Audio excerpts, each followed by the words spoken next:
अगर आप भी मेरी तरह मीठे के शौकीन हैं और बनाना चाहते हैं रूटीन से कुछ हट के वो भी बहुत ही ज़्यादा टेस्टी, तो ये रेसिपी आप लोगों के लिए है। तुर्किश फेमस डिलाइट बसबूसा की रेसिपी, वो भी आप घर में मौजूद फ्राई पैन में इजीली बना के तैयार कर सकते हैं। रेसिपी बहुत ही मज़े की होने वाली है, एकदम यूनिक स्टाइल में हम ये रेसिपी बना के तैयार करेंगे, जिसे बनाना बहुत ही आसान है। अस्सलामुअलैकुम जी, तो मेरी प्यारी सी यूट्यूब फैमिली, कैसे हैं आप? होपफुली सब ठीक होंगे, खैर से होंगे और मज़े में होंगे। तो सबसे पहले इस रेसिपी को बनाने के लिए आपने जिस भी फ्राई पैन को लेना है उसे आपने ऑयल से अच्छा सा ग्रीस कर लेना है। तो जैसा कि आपने देखा, थोड़े से ड्रॉप्स यहाँ पे मैंने ऑयल के ले लिए थे, अच्छा सा पैन को मैंने कर लिया था ऑयल से ग्रीस।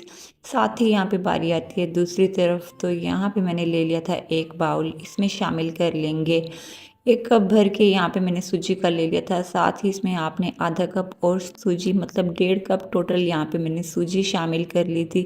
अच्छा, सूजी मोटी हो या फिर बारीक, दोनों तरह की आप यहाँ पे ले सकते हैं। साथ ही इसमें शामिल कर लेंगे तकरीबन 3 टेबलस्पून के आसपास मैंने यहाँ पे ले लिया था खोपरा, ये आपने शामिल कर लेना है, मतलब डेसिकेटेड कोकोनट, ये आपने शामिल कर लेनी है।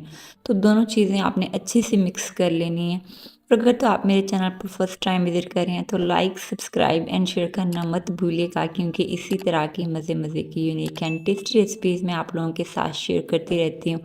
और हाँ, आपने बेल आइकन को भी ज़रूर प्रेस करना है ताकि मेरी आने वाली वीडियो का सबसे पहले नोटिफिकेशन आपको मिल सके।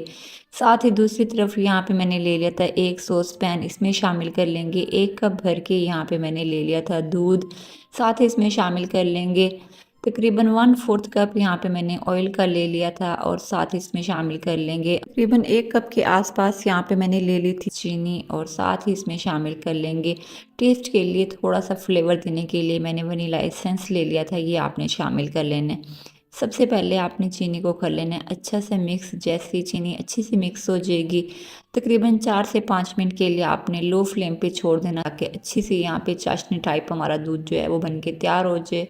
अच्छा, यहाँ पे जैसे कि आप देख सकते हैं दूध जो है बहुत ही ज़्यादा गर्म है, तकरीबन आपने 4 से 5 मिनट के लिए आपने रेस्ट पे रख लेना ताकि ज़रा सा ठंडा हो जाए। तो जैसे ही ज़रा सा ठंडा हो जाएगा तो आपने इसमें शामिल कर लेना है सूजी में।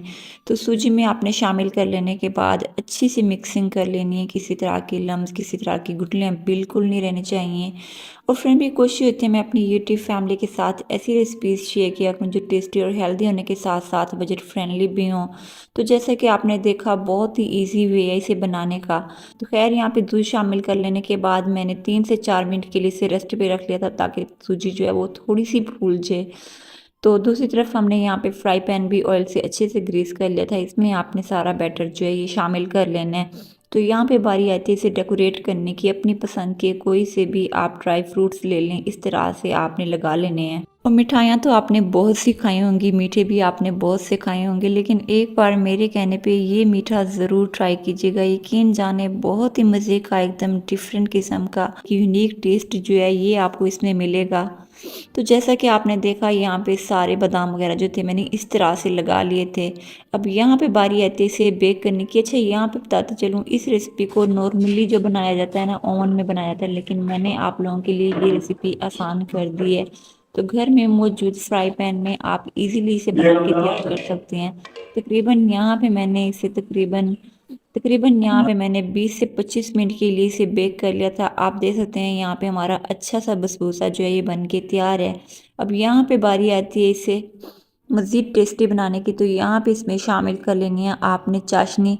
मेरे पास थोड़ी सी पड़ी थी तो मैंने इसमें ज़्यादा शामिल नहीं की थी, थोड़ा सा बस मैंने इसे ग्रीस कर लिया था, ये आपने शामिल कर लेनी है।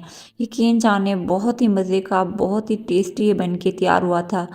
अब यहाँ पे बारी आती है इसे कट करने की। जिस भी शेप में आप इसे कट करना चाहें इजीली कट हो जाएगा।